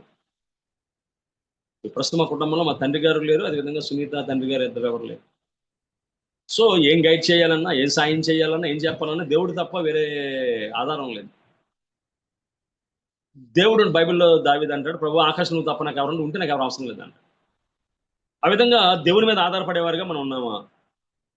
దేవుడి మీద ఆధారపడినప్పుడమ్మా సరైన వ్యక్తులు దేవుడు మన జీవితంలో పంపిస్తాడు, సరైన వ్యక్తులతో దేవుడు మనం నడిపిస్తాడు. అందుకే శాంతిగ్రంథం అంటాడు, నీ ప్రవర్తన అంతటి యందు అధికారాన్ని నువ్వు ఒప్పుకో అంటాడు. ఒకవేళ దేవుని చేతిలో కానీ సంస్థానం మనం పెట్టినట్లయితే ఆయన భూత భవిష్యత్తు వర్తమానకాలు ఎరిగినవాడు. మనకి గతం కొంచెం తెలుసు, మనకి వర్తమానం ఊహించగలం, భవిష్యత్తులో ఏం జరుగుతుందో నీకు నాకు తెలియదు. సో భూత భవిష్యత్తు వర్తమానకాలు కలిగిన వాడు ఆరంభంలోనే అంతాన్ని చూడగలిగిన వాడు, ఆరంభంలోనే అంతాన్ని చూడగలిగిన వాడు. ప్రతి భార్యాభర్త మధ్యన సమస్య అంటే నువ్వు ఇలాంటి వాడివైతే చేసుకోపోదును, నువ్వు ఇలాంటి దానివైతే చేసుకోపోదును అని చెప్పి చాలా మాటలు కామన్గా మనం వినబడుతుంటాయి. కానీ దేవునికి ప్రారంభంలోనే అంతాన్ని చూడగలడు ఆయన. బైబిల్లో మంచి మాట ఈ మధ్యన ధ్యానించాను ఏంటంటే, ప్రభువా నువ్వు నన్ను కలుగు చేసిన విధం చూడగా నాకు భయమును ఆశ్చర్యమును కలుగుచున్నది. నేను పిండమనై ఉండగా నీ కన్నులు నన్ను చూచాను, నా దినముల్లో ఒకటే ఎన్నో కాకమునిపై నీ గ్రంథంలో లిఖితములు అయిన రాయబడి ఉంది. అది ఇంగ్లీష్ యూనివర్సల్ బైబిల్ ఏంటంటే my days are ordained. Already మన జీవితంలో ఏం జరగాలి ఏంటో ఎటమా మన ఆయుష్ అందిస్తున్నాడు ఏంటో దేవుడు ఆల్రెడీ దాన్ని డిజైన్ చేసి ఉంచాడట, రాసి ఉంచాడట. సో మన ఆయుష్ ఎంతో, మన జీవితం ఎంతో, మన జీవన విధానం ఎంతో, మన గతి ఎంతో, గమ్యం ఎంతో తెలిసిన వ్యక్తి మీద ఆధారపడితే మంచిదిగా. జికియా నువ్వు ఉండవు, చనిపోతావు, నీళ్ళు చక్క పెట్టుకున్నాడు ఆయన తెలుసు కాబట్టి. సో మన వ్యక్తిగత జీవితంలో దేవుని మీద ఆధారపడి ముందుకు సాగే పెట్టలేక మన జీవితాలు ఉండగలుగుతున్నామా? So God guide those who trust him. ఎవరైతే దేవుని నమ్మకిస్తారో సరైన దిశలో దేవుడు నడిపిస్తాడమ్మా. రెండో చూసినట్లయితే అదే నేర్చుకోవాల్సిన విషయం ఏంటంటే వినయమం. ఆయన పరిచయం చేసుకున్నప్పుడు ఆయన చెప్తున్న మాట ఏంటంటే 24:34లో ఎటమా ఈ విధంగా అంటున్నాడు ఆయన, అంతటి నేను అబ్రహాము దాసుడను, నేను అబ్రహాము దాసుడను. మన జీవితంలో చాలాసార్లు ఏం చేస్తుంటామంటే మనకి ఏదైతే పెద్ద పోస్ట్ ఉందో, మనకి ఏదైతే పెద్ద అధికారం ఉందో దానితో పరిచయం చేసుకుంటాం మనం. కొన్నిసార్లు సేవకులు పరిచయం చేసుకుంటే వాళ్ళకు ఉన్నవన్నీ కానీ చెప్పడానికే ఒక పావుగంట పడుతుంది. అంటే ఏ యొక్క ఫెలోషిప్లో నాయకులుగా ఉన్నారో వారికి ఉన్న హోదాలు బిరుదులు చెప్పాలి. ఈయన అంటున్నాడు ఆయన పేరు కూడా చెప్పండి. మీరు 24 అధ్యాయం చూస్తే ఎలియాజరు పేరు కూడా కనబడదు. అబ్రహాము చెప్పడు, ఆయన చెప్పడు. ఆ దాసుడు ఎలియాజర్ అని మనం నమ్ముతూ ఉన్నాం. ఈ never introduce himself as I am Eliezer. ఆయన జ్ఞానం గాను చదువు గాను భక్తినే పరిచయం చేయలేదు. నేను అబ్రహాము దాసుడను, సూటిగా అబ్రహాము దాసుడు. కొన్నిసార్లు యజమానుల పేరు చెప్పడానికి ఇష్టపడ్డాం. కొన్నిసార్లు ఎవరైతే విశ్వాసం నడిపించారో ఆ విశ్వాసపు ఆత్మీయ తల్లిదండ్రుల పేరు చెప్పడానికి వెనపడం, కొన్నిసార్లు మన సొంత తల్లిదండ్రుల పేరు చెప్పడానికి కూడా మనం పెద్ద ఇష్టపడం. మనం ఏదో పుట్టుకతోనే గొప్ప వాళ్ళలాగా ఉండాలని ప్రయత్నం చేస్తాం. ఈయనకి ఆ భయమే లేదు. ఆయన ప్రారంభమే 10 ఒంట్లు ఉన్నాయి. ఈ ఒంట్లన్నీ నాయవన్నా నమ్ముతారు, ఈ బంగారం అంతా నాదని నమ్ముతారు. ఆయన ఏం చేస్తున్న మొట్టమొదటి పరిచయం ఏంటంటే, నేను అబ్రహాము దాసుని అని చెప్తున్నాడమ్మా. ఎలియాజర్ నెవర్ ప్రమోటెడ్ హిమ్సెల్ఫ్, ఈ స్పోక్ అబౌట్ హిస్ మాస్టర్. మన వ్యక్తిగత జీవితంలో కూడా అమ్మా దేవుని కోసమే మాట్లాడాలి, దేవుడే గణపరచబడాలి, దేవుడే హెచ్చించబడాలి. ఇందాక నేను చెప్పినట్టుగా మన సాక్ష్యాల్లో సేవకుని కోసం, మన కుటుంబాల కోసం అన్ని చెప్పుకుని లాస్ట్లో ఏమంటామంటే, సకల మహిమకంతా ప్రభావం దేవునికే చెల్లునుగా కాదు. ఎలియాజరు 24 అధ్యాయంలో తన యజమానుడి దేవుడు తప్ప ఇంకో మాట ఎక్కడ కూడా మనకు వినపడదు. అటువంటి తగ్గింపు స్వభావం కలిగిన వారికి ఉన్నామా? ఎలియాజరు తన గొప్ప కోసం గొప్పగా చెప్పుకోలేదు, కానీ తన యజమాని కోసం చెప్పాడమ్మా. అదేవిధంగా మనం చూసినట్లయితే బాప్తిస్మిచ్చి యోహాను కూడా ఆయన హెచ్చవలసిందో నేను తగ్గవలసింది అంటాడు. ఆయన చెప్పిన వారు ఇవ్వడానికి యోగ్యుని కాని అంటాడు. అసలు 4వది చూసినట్లయితే గ్రాట్యూడ్ అండ్ వర్షిప్, కృతజ్ఞత మరియు ఆరాధన. ఎప్పుడైతే రెబెక్కాను దర్శించాడో 22వ వచనంలో మనం చూసినట్లయితే అంటాడు ఆయన, ఈ విధంగా రాయబడి ఉందమ్మా, ఆ మనుషుడు తల వంచి యెహోవాకు మొక్కి, అబ్రాహాము అనే యజమానికి దేవుడైన యెహోవా స్తుతింపబడును గాక, ఆయన యజమానికి తన కృపను తన సత్యమును చూపుట మానలేదు. నేను త్రోవలో నుండగానే యెహోవా నా యజమాని బంధువుల ఇంటికి నన్ను నడిపించాను. కొన్నిసార్లు మా చర్చిలో ఏమవుతుందంటే, ఎగ్జామ్ ఉన్నప్పుడు గొప్ప తెగ ప్రార్థనలు పెట్టేస్తారు. అవ్వదన్నప్పుడు ఒకేసారి 2 ప్రార్థనలు పెట్టిన సందర్భాలు కూడా ఉన్నాయి. ఎప్పుడైతే రిజల్ట్స్ వచ్చిందో అసలు దేవుడు ఉన్న సంగతి మర్చిపోతారు. 10 మంది సిద్ధులైన కారా 90 ఎక్కడ? మన ప్రార్థన అవసరాల్లో చాలా బలంగా చేస్తాం, అందరినీ ప్రార్థన చేయమంటాం. ఎప్పుడైతే ఆ రిజల్ట్స్ వచ్చేసిందో కొన్ని దావీదు జీవితంలో చూసి, దావీదు ప్రార్థన చేశాడు, రిజల్ట్స్ కొన్ని వ్యతిరేకంగా వచ్చాయి. కాబట్టి కొన్ని లేచి తలస్నానం చేసి భోజనం చేసుకుంటాడు, ఎందుకంటే మళ్ళీ బిడ్డ చనిపోయాడు. కాబట్టి మనకి పాజిటివ్ రిజల్ట్స్ వచ్చినా కొన్నిసార్లు ప్రార్థించిన సందర్భాలు చాలా ఎక్కువగా ఉంటాయి. కనీసం ఎవరు ప్రార్థన చేస్తారో వాళ్ళకైనా చెప్పు, మీరు ప్రార్థన చేస్తారో మా పాప జీవితంలో పొరుగు జీవితం విధంగా జరిగింది. ఈయన అంటున్నాడు, మరియు ఆ మనుషులు తల ఉంచి యెహోవాకు మొక్కి మళ్ళీ ప్రార్థన చేస్తాను, నేను పని అయిపోగానే, అయ్యో సరైన దిశలో నడిపించిన కృతజ్ఞత చెప్తున్నాడమ్మా. ఆయన పని ప్రారంభించినప్పుడు ఒంటిల వేళ ప్రార్థన చేశాడు, పని ప్రాసెస్లో ప్రార్థన చేశాడమ్మా. అంతేకాకుండా ఎంత సహనం అంటే, ఆయనకి ఎదురు చూస్తూ ఉన్నాడు. దేవుని చిత్తం స్పష్టమయ్యే వరకు సహనంగా ఎదురు చూస్తూ ఉన్నాడు. ఎందుకంటే ఆ సహనాన్ని తన యజమానుడు అబ్రహాం దగ్గర నుంచి ఆయన నేర్చుకున్నాడు. ఆయన అబ్రహాం 10 సంవత్సరాలు కనిపెట్టాడమ్మా. 24-21లో కానీ మనం చూసినట్లయితే, ఆ మనుషుడు ఆమెను తేరి చూచి తన ప్రయాణం యెహోవా సఫలము చేసినో లేదో తెలుసుకునే వాళ్ళని ఊరకుండెను. అలా కనిపెడుతున్నాడు, దేవుడు ఎంచుకున్న బిడ్డ ఈ బిడ్డ కాదా, దేవుడు పంపించిన బిడ్డ ఈ బిడ్డ కాదా అని చెప్పి కనిపెడుతూ ఉన్నాడటమ్మా. మన వ్యక్తిగత జీవితంలో అదే problem. When you got a problem, don't go for throne అని జాయిస్ మేరీ గారు అంటే, మన సమస్య వచ్చినప్పుడు ఫోన్ దగ్గరికి వెళ్తాం, డాక్టర్కో లేకపోతే మనకు బాగా తెలిసిన వారి కోసం, మనం ప్రేమించే వారికో ఏ చేసిన చేస్తాం. ఫోను కాదు థ్రోన్కి వెళ్ళమంటే నేను అదే చేస్తున్నాడు. ఆయన దేవుని కృపా సమస్య మీదకి వెళ్ళాడు. ఆయన కనిపెడుతూ ఊరకున్నాడు. ప్రభా నీ చిత్తాన్ని బయలుపరిచే వరకు నేను కనిపెడతాను. అంతేకాకుండా మనం చూసినట్లయితే ఆయన జ్ఞానము వివేచన కలిగిన మాట. కొన్నిసార్లు అంటమా మన భక్తి జీవితం, విశ్వాస జీవితం అంటమా దేవుని మీద ఏ విధంగా ఆధారపడాలో, దేవుని సమయం కోసం ఏ విధంగా ఆధారపడాలో మనకి తెలియజేస్తుంది అంటమా. ఆయన జీవితంలో ఆ విశ్వాసమే ఆ దేవుని చిత్తం స్పష్టంగా తెలిసే వరకు సహనంగా ఎదురు చూశాడమ్మా. అదేవిధంగా ఆదికాండం 24:10-2 చూసినట్లయితే, ఈ కేర్ఫుల్ అబ్జర్వ్డ్ రెబెక్కా, అక్కడ మనం చూసినట్లయితే ఒక మంచి మాట రాయబడి ఉంటుందమ్మా. అక్కడ చూసినట్లయితే 15వ వచనంలో, అతడు మాట్లాడు చాలించక ముందే అబ్రహాము సహోదరుడిని నాహోరు భార్యకు మిల్కా కుమారుడైన బెతూయేలు పుట్టిన రెబెక్కా కడవ భుజం మీద పెట్టుకుని వచ్చెను. ఆ చిన్నది మిక్కిలి చక్కనిది, ఆమె కన్యక, ఏ పురుషుడు ఆమెను కూడలేదు. ఆమె బావిలో దిగిపోయి కడవ నీళ్ళు నింపుకొని ఎక్కిరాగా ఒకే దాంట్లో ఆమె క్యారెక్టర్ తెలియజేస్తున్నాడు, కష్టపడే స్వభావాన్ని తెలియజేస్తున్నాడు, అందాన్ని తెలియజేస్తున్నాడు, అదేవిధంగా వినయాన్ని తెలియజేస్తున్నాడు. కొన్నిసార్లు ప్రసంగాలు చేసినప్పుడు మేము చెప్పే మాట ఏంటంటే, కడవ భుజాన్ని పెట్టుకొని వస్తుంది, గాలికి ఇసరడం లే కడవని. అంటే ఖాళీకుండానే భుజం మీద అంత జాగ్రత్తగా తీసుకొస్తే బంధాలు, బంధుత్వాలు, కుటుంబ పరువు, కుటుంబ భక్తిని ఎంత జాగ్రత్తగా చూసుకుంటాదో. అలాగా నీరున్న కుండను తల మీద భుజం మీద పెట్టుకొని తీసుకొస్తాం. అక్కడ రాయబడ్డ మాట ఏంటంటే, ఆమె కడవ భుజం మీద పెట్టుకొని ఖాళీ కడవని భుజం మీద పెట్టుకొని వస్తున్నట్టుగా మనకి అక్కడ కనబడుతుంది. ఖాళీ కుండనే పట్టుకొని వస్తుంది అంటాం. సో ఆ విధంగా చూసినట్లయితే he was a knowledge and wisdom and discriminate, అంటే వివేచన చేయగల కృపదేవుడు ఆయనకి అనుగ్రహించాడమ్మా. He look behind the appearance of the character, అతడు రూపాన్ని కాకుండా రూపం వెనకతన స్వభావాన్ని కూడా గమనించగలిగే కృపదేవుడు ఆయనకు అనుగ్రహించాడమ్మా. అదేవిధంగా విధేయత. ఒకవేళ 24:33 చూసినట్లయితే ఆయన ఎందుకైతే వచ్చాడో ఎడమా దానికోసమే ఉదాహరణ చూసినట్లయితే 33వ వచనంలో అంటాడు ఆయన, అతను భోజనం పెట్టించిన కానీ అతడు నేను వచ్చిన పని చెప్పక మునిపే భోజనం చేయననగా లాభాను చెప్పమనను. భోజనం ముందు పెట్టారు. మనకైతే చాలాసార్లు ఏంటంటే ఈటింగ్ తర్వాత మీటింగ్. ఈయన అంటున్నాడు, నాకు ఈటింగ్ కాదు మీటింగ్ మనమాట కావాలి, నేను వచ్చిన పని పూర్తి చేస్తే కానీ నేను అది చేయను అంటాను.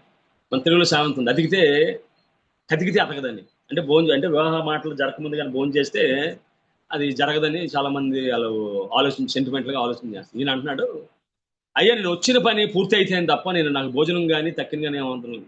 మనం చూసినట్టు యేసుక్రీస్తు అంటాడు, నన్ను పంపిన వాని చిత్తం నెరవేర్చితే నాకు ఆహారమైంది ఉన్నట్టుగా. సో వచ్చిన పని నెరవేర్చేటంత వరకు ఈయన ఆహారం కోసం ఆలోచన చేయడం లేదు. అంతేకాకుండా దేవుడటమ్మా వ్యక్తిగత సౌకర్యం కంటే యజమానుని యొక్క పనిచేసేవాడిని దేవుడు దీవిస్తాడటమ్మా. అంతేకాకుండా కమిట్మెంట్ టు ది మిషన్, లక్ష్యానికి అంకిత భావం కలిగిన వారి దినాన్ని మనం చూస్తుంటాం. రాష్ట్రపతి భవన్లో చాలామంది మేజర్స్ దేశాన్ని కాపాడే క్రమంలో రాజకీయ నాయకులు స్వార్థంగా ప్రవర్తించిన చాలామంది దేశం అంటే భక్తి కలిగిన సైనికులు, దేశం అంటే ప్రేమ కలిగిన తల్లిదండ్రులు పిల్లలు బాగా చదువుకున్నప్పుడు కూడా నేవీకి, అదేవిధంగా ఎయిర్ ఫోర్స్కి, అదేవిధంగా ఆర్మీకి పంపించి తరతరాలు తమ ప్రాణాలని పణంగా పెట్టిన చాలామంది నిర్విధం. మనం వాళ్ళ యొక్క చరిత్ర వింటుంటే, వారి దేశభక్తిని చూస్తుంటే చాలా గర్వంగా ఉంటారు. సో దేవుని యొక్క సేవకులుగా, దేవుని బిడ్డలుగా మనకి ఏటమా వచ్చిన పని నెరవేర్చాలమ్మా. 24:56లో చూసినట్లయితే అంటాడు ఆయన, అలా అంటారు 55లో, ఆమె సహోదరుడు ఆమె తల్లియు ఈ చిన్నది 10 దినములైన మా యొద్ద ఉండనేమో, ఆ తర్వాత వెళ్ళవచ్చు నన్ను. అప్పుడు అతడు యెహోవా నా ప్రయాణము సఫలము చేసిన కనుక నాకు తడువు కానీక నన్ను పంపించుడి, నా యజమాని యొద్దకు వెళ్ళదని చెప్పినప్పుడు అయ్యా తడువు చేయొద్దు, దేవుని కార్యం సంపూర్తి చేయాలని, యజమాని కార్యం సంపూర్తి చేయాలని ఆ పని ముగించడానికి తొందరపడుతూ ఉన్నాడు. నేను కోనేటకు పని చేసినప్పుడు కొంత స్టాఫ్ ఏం చేసేవారంటే టౌన్లోకి వెళ్ళవలసి వస్తే వాళ్ళకి పని ఉందనుకో, ఒకవేళ 10 పనులు చెప్తే 8 పనులు చేసి 2 పనుల నుంచి రేపు మళ్ళీ వెళ్ళాలి. కాబట్టి ఈయన ఆటవాడు కాదు, పని ముగించుకొని తన తండ్రి యొద్దకు, తన యజమాని యొద్దకు వెళ్ళాలని ఆలోచన చేస్తున్నాడమ్మా. సో మనం చూసినట్లయితే ఈయన ఎలియాజరు చూసినట్లయితే క్రీస్తు ఏ విధంగా తండ్రికి లోబడ్డాడో, క్రీస్తు ఏ విధంగా తండ్రి మాట జవదాటకుండా చేశాడో ఆ విధంగా ఆయన చేసినట్టుగా వాక్యం సెలవిస్తున్నాము. బైబిల్లో మనం చూసినట్లయితే ఒక మాట చెప్పి ముగిస్తాను నేను. ఫిలిప్పీ పత్రికలో ఉంటుంది, ఏముంటుందంటే అక్కడ అన్ని నామాల కంటే పైనామం యేసుక్రీస్తు కిందకి ఇచ్చారో అపొస్తలుడైన పౌలు వివరించుకుంటూ వస్తాడు. ఆయన వివరించుకుంటూ వస్తే 9వ వచనంలో ఆయన చెప్పే మాట ఏంటంటే అందుచేతని మాట వాడతాడు ఆయన. 9వ వచనంలో 2:9 ఫిలిప్పు, అందుచేతను పరలోకముందు ఉన్న వారిలో కానీ, భూమి మీద ఉన్నవారిలో కానీ, భూమి కింద ఉన్నవారిలో కానీ ప్రతి వాని మోకాలు యేసునామమున ఉండినట్లును, ప్రతి వాని నాలుకయు తండ్రి అయిన దేవుని మహిమార్థమై యేసుక్రీస్తు ప్రభువును ఒప్పుకున్నట్లును దేవుడిని అత్యధికంగా హెచ్చించి ప్రతి నామం పైనామం ఆయనకి అనుగ్రహించిన అంటాడు.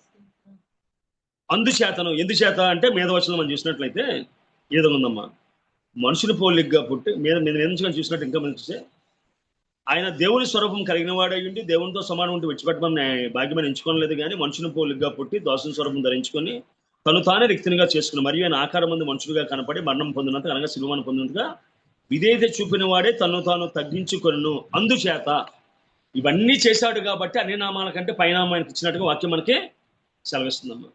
సో ఈ దినాన మనం చూసినట్లయితే అబ్రహాము పరలోకపు తండ్రిగా, ఇస్సాకు యేసుక్రీస్తుగా, ఎలియాజరు పరిశుద్ధాత్మక, రెబెక్కా సంఘంగా మనకి కనబడుతుందమ్మా. ఎలియాజరు రెబెక్కాని ఇస్సాకు యొద్దకు తీసుకుని వచ్చినట్లే పరిశుద్ధాత్మ మన క్రీస్తు దగ్గరికి నడిపించుకొచ్చాడమ్మా. సో మనం కూడా రెబెక్కాని వెతికే పనిలో ఈ రెబెక్కాని దేవుని యొక్క యేసుక్రీస్తు వాహనం చేయడానికి అవిశ్వాసం సంఘాన్ని తెచ్చేవారు మన జీవితంలో ఉండగలుగుతున్నావా? సో మన వ్యక్తిగత జీవితంలో ఎలియాజరు వారి నమ్మకత్వంగా ఉందాం, ఎలియాజరు వారి ప్రార్థనా జీవితాన్ని కలిగి ఉందాం, ఎలియాజరు వారి దేవుని మీద ఆధారపడేవారిగా ఉందాం, ఎలియాజరు వారి వినయాన్ని చూపెడదాం, ఎలియాజరు వారి కృతజ్ఞత చూపెడదాం, మన సహనాన్ని చూపెడదాం, జ్ఞానము విధేయత అదేవిధంగా అంకిత భావాన్ని మనం చూపించినప్పుడు, దేవుడే కేంద్రంగా మనం సేవ చేసినప్పుడు ఎడమా ఆ ప్రార్థించే విధేయత చూపినట్లయితే దేవుని సంపూర్ణంగా నమ్మే సాధారణ వ్యక్తుల ద్వారా కూడా దేవుడు అసాధారణమైన కార్యాలు చేయగలడని ఎలియాజరు జీవితం మనకి నేర్పిస్తుందమ్మా. యెహోవా నన్ను సరైన మార్గం నడిపించాడనే చెప్తూ ఉన్నాడ్రా. ఇందాక మనం చదివినట్టుగా ఎలియాజరు ప్రార్థన ఎడమా దేవునికి వ్యతిరేకంగా ఉన్న సౌలు లాంటి వారిని మన గ్రామాల్లో ప్రవేశింపలేదమ్మా. మన తల్లిదండ్రులు, మన పూర్వీకులు పుట్టిన గ్రామాల్లో చాలా వ్యతిరేకత ఉందమ్మా.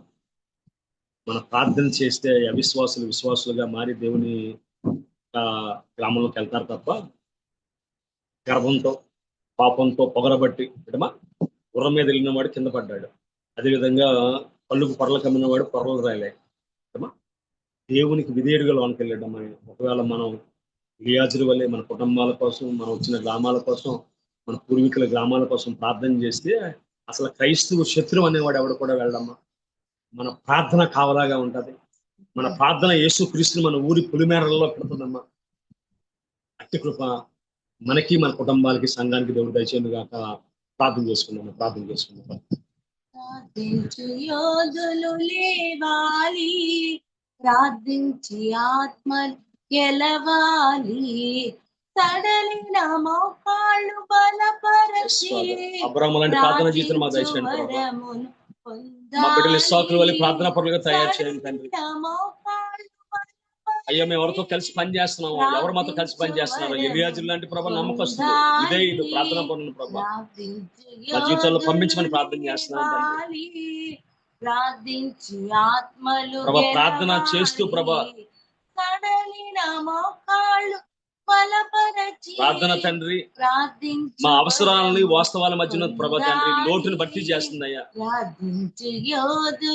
లేవాలి అహమును ప్రభుకులో అన్నీ తెలిసిన విషయాన్ని పక్కన పెట్టి ప్రభా అడుగడుగున ఎలియాజరు ఏ విధంగా ప్రార్థన చేశాడో తండ్రి, ఎలియాజరు ఏ విధంగా ప్రభా పని ముందు పని తర్వాత వందనాలు చెప్పాడు ప్రభా.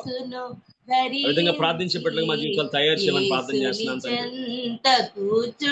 నీ పాదాల చెంత కూర్చుంటే కార్యం నువ్వే చేస్తావు ప్రభా.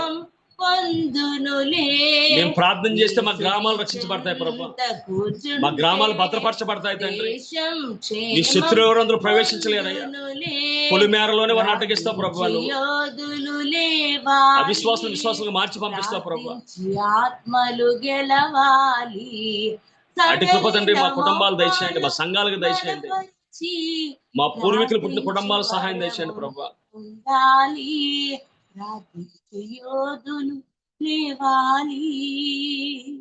పరిశుద్ధుడు ఏంటంటే నీ బంగారు పాత్రలు పొందడం ప్రభా, నీ ప్రేమను బట్టి కృపను బట్టి వందనాలు తండ్రి. అయ్యా అబ్రహాం బలిపీఠం కట్టి ప్రార్థన చేశాడు అయ్యా. అబ్రహాం ప్రభా అభివృద్ధి కుటుంబం కోసం ప్రార్థన చేశాడు అయ్యా. అబ్రహాం ప్రభా ప్రార్థన చేసి దేవతని ప్రభా తన కుమారుడి వాహన ప్రభు నీ చేతిగా అప్పగించాడు తండ్రి. ఇస్సాకు కూడా ప్రభా తన భార్య కోసం, అదేవిధంగా తన భవిష్యత్తు కోసం ప్రభా అయ్యా చూచుచున్న సజీవుని భావని యొక్క ప్రభా సాయంకాలం ప్రభా ధ్యానింప వెళ్ళాడు అయ్యా. మా బిడ్డలు ప్రభా అయ్యా తండ్రి ఫిక్స్డ్ టైంలో, ఫిక్స్డ్ ప్లేస్లో ప్రభా, ఫిక్స్డ్ దేవతను ప్రభా పద్ధతిలో ప్రభా ప్రార్థన చేయగల ప్రభు మా బిడ్డలు దయచేయమని ప్రార్థన. మీ అబ్రహాములు మాత్రమే ప్రభా ఇస్సాకు నుండి ప్రార్థనా పనులు తయారు చేయగలరు. అబ్రహాములు మాత్రమే ప్రభా ఎలియాజరు లాంటి ప్రభా ప్రార్థనా పనులు తయారు చేయగలరు ప్రభా. అబ్రహాము లాంటి వారు, ఎలియాజరు లాంటి వారు మాత్రమే ప్రభా మోకాలేసి ప్రభా ప్రార్థన చేయగలిగే ఒంటెలను ప్రభా తయారు చేయగలరు అయ్యా. అయ్యా మేము చదివిన వాక్య భాగాలన్నీ కూడా ప్రభా ప్రార్థన ఎంత ప్రాముఖ్యమో, ప్రార్థన ఎంత అవసరమో తెలియజేస్తుంది అయ్యా. అయ్యా మా పూర్వీకులు, మా యోధులు, దేవతల ప్రభ, మా విశ్వాసుల తండ్రులు ప్రభ, ఆ ప్రార్థన ద్వారా లోకాన్ని జయించారు. ఆ ప్రార్థన ద్వారా వారి సమస్యలకు పరిష్కారం పొందుకున్నారు. వారి ప్రార్థన ద్వారానే ప్రభ వారికి అప్పగించిన మిషన్స్ అన్ని కంప్లీట్ చేయగలిగారు ప్రభ. అయ్యా వారి పనికి ముందు ప్రార్థన చేశారు, పని మధ్యలో ప్రార్థన చేశారు, పని పూర్తయిన వందనాలు తెలియజేశారు అయ్యా. అట్టి స్వభావం, విధేయత, నమ్మకత్వం, విశ్వాసము, దేవతల ప్రభ, యజమానుల పట్ల ప్రభ నమ్మకం కలిగి ఉండుట, అదేవిధంగా కృతజ్ఞత కలిగి ఉండేది, అదేవిధంగా ప్రభ జ్ఞానము, అదేవిధంగా ప్రభ అయ్యా పని విధంగా పూర్తి చేయాలో అన్ని విషయాల్లో ప్రభ సామెత గ్రంథంలో చెప్పబడ్డగా ప్రభ మా ప్రవర్తన అంతర్జన అధికారానికి ఒప్పుకోగల ప్రభ మాకు అందరికీ దయచేయమని. మేము, మా కుమారులు, మా పనివారు, మా కుటుంబాలన్నీ అదేవిధంగా మా దగ్గర ఉండే ప్రభ అయ్యా మా కలవరన్న ప్రభ జంతువులు కూడా ప్రభ మోకాలేసి ప్రార్థన చేయగలిగే ప్రభ మాకు, మా సంఘాలకు, మా కుటుంబాలు దయచేయమని. ఎత్తుబడి వాక్యం తండ్రి మొత్తం కలం చేయమని. అయ్యా ప్రభుత్వం ఏర్పాటు చేసిన బాగా రత్నాకర్ గారి మన కుటుంబాలను, పోటీ వారిని, అదే సాకేసిన బిడ్డలు అందరినీ పేరు పెట్టి మీరే సకల మహిమగంతా ప్రభావం పొందుకోమని ఈ చిన్న ప్రార్థన మా ప్రభులు ఈ కుమారుడు యేసుక్రీస్తు దివ్యనామమున గెట్టుకుంటున్నాం పరమ తండ్రి. ఆమేన్. అందరికీ ఆమేన్. ప్రైజ్ లార్డ్ అయ్య గారు ప్రార్థన ప్రాముఖ్యత గురించి అద్భుత రీతిలో వివరించిన రెవరెండ్ జామీరావు కుమార్ అయ్య గారికి విపిఎఫ్ ఫ్యామిలీ తరపున కృతజ్ఞతలండి. ప్రార్థన మన అవసరానికి వాస్తవానికి మధ్య గల తేడాను భర్తీ చేస్తుంది. మనం అడుగు వాటికంటే, ఊహించు వాటికంటే కూడా అత్యధికంగా ప్రార్థన ద్వారా మనం పొందుకోగలం. ప్రార్థనకు మరణము లేదు. ప్రార్థనను దేవుడు జ్ఞాపకం చేసుకుంటాడు. ప్రార్థన మనం చేసినప్పుడు అది దేవుని నామాన్ని ఉచ్చరించడమే. మనం చేసే పని కన్నా ముందు మన ప్రార్థన ఉండాలి. అబ్రహాం జీవితం ద్వారా ఎలియేజరు, ఇస్సాకు ఏ విధంగా వారు కూడా ప్రార్థన నేర్చుకున్నారో అలాగే మనం కూడా ప్రార్థన జీవితం కలిగి ఉండాలి. ఎలియేజరు ఇస్సాకు కొరకు రిబ్కాను వెదకి తెచ్చినట్లుగా క్రీస్తు కొరకు మనం కూడా వధువు సంఘమును సిద్ధపరిచి తీసుకొని రావాల్సిన వారమై ఉన్నాము. మరి విశాఖపట్నం, విజయనగరం, శ్రీకాకుళం వంటి పలు ప్రాంతాలకు విశ్వాణి కోఆర్డినేటర్ గా మరియు ఏరియా డైరెక్టర్ గా సేవలు అందించున్న కె పేరయ్య నాయుడు గారు మన మధ్య ఉండటం మనకెంతో ఆశీర్వాదకరం. రేపు వారు మనకు వాక్య పరిచర్య చేస్తారు. ముగింపు ప్రార్థన మరియు ఆశీర్వాదం ఇవ్వవలసిందిగా కె పేరయ్య నాయుడు గారిని మనవి చేస్తున్నానండి. ప్రార్థన చేస్తాం. ప్రేమ నమ్మకం కలిగిన మా ప్రియా పరలోకపు తండ్రి, మీకు గొప్పదైన ఉన్నతమైన నామానికి స్తుతులు స్తోత్రాలు చెల్లిస్తున్నాం నాయన. ప్రభువా ఇదిగో తండ్రి, ఉదయకాల సమయంలో మీ పాద సన్నిధికి రావడానికి, మిమ్మల్ని స్తుతించడానికి, మిమ్మల్ని గణపరచడానికి ఈ ఉదయకాల వేళ నాయన మీ దాసుని ద్వారా ప్రార్థన యొక్క ప్రాముఖ్యతలను నాయన ఇదిగో తండ్రి ఎలియాజర్ జీవితంలో ఉన్న విలువలను మా ఆత్మీయ జీవితాలకు మీరు అనుగ్రహించారు, మాదిరికరంగా చూపించారు, మాతో మాట్లాడారు. ప్రభు మీకు వందనాలు చెల్లిస్తున్నాం తండ్రి. ప్రభు ఈ దినాల్లో నైనా ఇగో తండ్రి విలువ కలిగిన జీవితంతో నైనా మిమ్మల్ని కలిగిన వారంగా ప్రార్థించే విధానంలో నైనా ఇగో తండ్రి ప్రార్థన ప్రాముఖ్యతను ఎరిగిన వారంగా మా జీవితాల్లో ప్రతి విషయంలో కూడా నన్ను ప్రార్థించే విధానంలో నైనా మీ కృపను పొందిన వారంగా మేము ముందుకు సాగడానికి సహాయం దయచేయమని మనవి చేస్తున్నాం తండ్రి. ఈ శ్రేష్టమైన సమయంలో ప్రభువా ఎవరినైనా ఈ యొక్క మీటింగ్లోనైనా లాగిన్ అయిన ప్రతి బిడ్డను బట్టి మేము స్తుతిస్తున్నాం. ప్రారంభమునే మీ యొక్క పాద సన్నిధిని మేము కలిగి ఉంటూ ఈ దినమంతా కూడా నైనా మేము సఫలతను చూసే విధానంలో ప్రార్థిస్తూ ముందుకు సాగే విధానంలో మీ కృపనిమ్మని వేడుకుంటున్నాం. అవును తండ్రి, ఇదిగో తండ్రి ఈ సూర్యుడు ఉదయించక ముందే నీతి సూర్యుడిగా మీరు మా జీవితాల్లో ప్రతిదినం ఈ విధంగా ఉదయించమని మీ కిరణాల చేత మేము బలపరచబడ్డని కృపనిమ్మని వేడుకుంటున్నాం. సహాయం దయచండి ప్రభువా. మరొకసారి నాయన తండ్రి వాక్యం చెప్పిన మీ సేవకుని బట్టి మేము స్తుతిస్తున్నాం తండ్రి. మీకు వందనాలు నాయన. పరిచర్యలను దీవించమని వేడుకుంటున్నాం. ఇగో తండ్రి ఆయా ప్రాంతాల నుంచి నేను దూర ప్రాంతాల నుంచి అందరూ కూడా ఒక్కరిగా సహవాసంగా ఈ సహవాసంలో చేర్చబడి ఈ విధంగా కొనసాగుతున్న ప్రతి సహోదరుని బట్టి మీకు వందనాలు చెల్లిస్తున్నాం. దేవా మీకు స్తోత్రాలు. ఈ యొక్క సహవాసంలో నేను కూడా ఈ విధంగా పాలు పంపులు పొందడానికి కృపనిచ్చినందుకు మీకు వందనాలు చెల్లిస్తున్నాం తండ్రి. దేవా మేము స్తుతిస్తున్నాం నాయన. ఈ విధంగా ప్రార్థించిన భాగ్యమును ధన్యతను ఇచ్చినందుకు మీకు వందనాలు చెల్లిస్తూ ఇగో తండ్రి దిన దీవెనలంతా కూడా మీరు నాయన మా జీవితాల్లో నింపమని మా పనిపాటల్లో మీరు తోడుగా ఉండండి ప్రభువా. మేము ఈ దినంలో ఏవైతే పరిచర్య పక్షంగా కుటుంబ పక్షంగా ప్రణాళికలు కలిగి ఉన్నామో వాటన్నిటిని మీ పాసనికి తీసుకువస్తున్నాం. మా యొక్క ప్రణాళికలన్నింటినీ మీరు ఆమోదించమని వేడుకుంటున్నాం. మేము చేయబోయే పనులు, మేము చేయబోయే ప్రయత్నాలన్నింటినీ దీవించమని వేడుకుంటున్నాం. ఉద్యోగాల కొరకే, ఇగో తండ్రి పరిచర్యల కొరకే సిద్ధపడుతున్న మా ప్రియులందరినీ కూడా నేను మీరు దర్శించండి ప్రభు, బలపరచండి ఆయన. ప్రతి విషయంలో మేము సఫలత కలిగిన వాళ్ళంగా ముందుకు సాగడానికి సహాయం దయచండి తండ్రి. దేవా మీకు వందనాలు నాయన ప్రభు, మేము స్తుతిస్తూ మీకు స్తోత్రాలు చెల్లిస్తూ ఈ విధంగా నాయన ఈ గొప్ప భాగ్యాన్ని ఇచ్చినందుకు మీకు వందనాలు చెల్లిస్తూ మహిమ ఘనత ప్రభావాలు మీరే పొందమని యేసయ్య నమ్మదగిన నామమున ప్రార్థించి వేడుకుంటున్నాము పరమ తండ్రి, ఆమేన్. పరలోకమందున్న మా తండ్రి, నీ నామము పరిశుద్ధపరచబడును గాక, నీ రాజ్యం వచ్చుగాక, నీ చిత్తం పరలోకమందు నెరవేర్చున్నట్లు భూమి యందు నెరవేరును గాక. మా అనుదిన ఆహారం నేడు మాకు దయచేయము. మా ఎడల అపరాధం చేసిన వారిని మేము క్షమించిన ప్రకారం మా అపరాధం క్షమించము. మమ్మల్ని శోధన లేక తేక దుష్టుని నుండి మమ్మల్ని తప్పించము. ఎందుకనగా రాజ్యము, బలమును, శక్తి, మహిమ నిరంతరం నీవు నావు తండ్రి, ఆమేన్. మన తండ్రి అయిన దేవుని ప్రేమ, కుమారుడైన యేసుక్రీస్తు వారి కృప, పరిశుద్ధాత్మిక అన్యోన్య సహవాసం, ఆయన ఇచ్చు సమాధానమును మనకును సకల పరిశుద్ధులకును ఆయన రాకడ పర్యంతము తోడయుండి నడిపించును గాక. ఆమేన్. అందరికీ ఆమేన్. వందనాలు. ప్రైజ్ లాడయ్య గారు ముగింపు ప్రార్థన మరియు ఆశీర్వదించిన పేరైన నాయుడు గారికి, అలాగే వర్తమానం అందించిన వర్తమానికులు రెవరెండ్ జామి రవికుమారయ్య గారికి మరియు కూడి వచ్చిన దేవుని బిడ్డలందరికీ కూడా విపిఎఫ్ ఫ్యామిలీ తరపున కృతజ్ఞతలండి. ఆసక్తి కలిగిన వారందరూ కూడా ఇవాళ ఈవినింగ్ 8:30కి జరిగే AL virtual academy online Bible class లో చేరవలసిందిగా మనవి చేస్తున్నానండి. ప్రభు చిత్తమైతే రేపటి దినాన్ని తిరిగి కలుసుకుందాం. అంతవరకు సెలవు తీసుకుందాం. Praise the Lord to all.